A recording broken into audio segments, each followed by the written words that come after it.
আপনারা জানেন যে কাতারে খুবই অপ্রত্যাশিতভাবে এবং অত্যন্ত বেআইনিভাবে ইসরায়েল একটি হামলা চালিয়েছিল। সবচেয়ে অদ্ভুত ব্যাপার যেটা সেটা হচ্ছে যে মার্কিন যুক্তরাষ্ট্রের উদ্যোগেই কিন্তু হামাস এবং ইসরায়েলের মধ্যে একটা আন্ডারস্ট্যান্ডিংয়ে যাওয়ার চেষ্টা হচ্ছিল যুদ্ধ বন্ধ করার জন্য, শেষ করার জন্য কিছু শর্তাবলীর অধীনে। এখন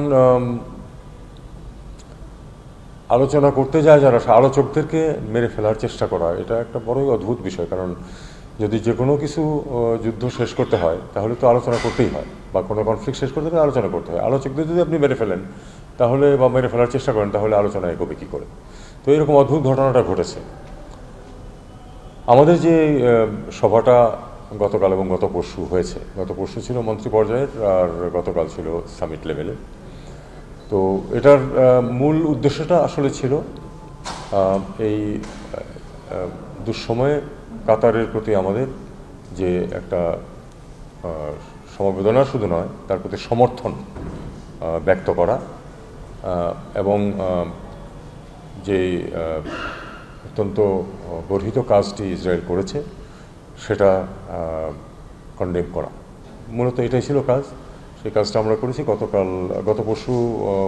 এটার খসড়া মন্ত্রী পর্যায়ের সবার কাজ ছিল আসলে খসড়া তৈরি করা, যেটা সামিট পর্যায়ে বিবেচনা করা হবে। তো সেই খসড়া তৈরি হয়েছে, তারপরে সেটা গতকাল সামিটে উত্থাপিত হয়েছে, অ্যাপ্রুভড হয়েছে।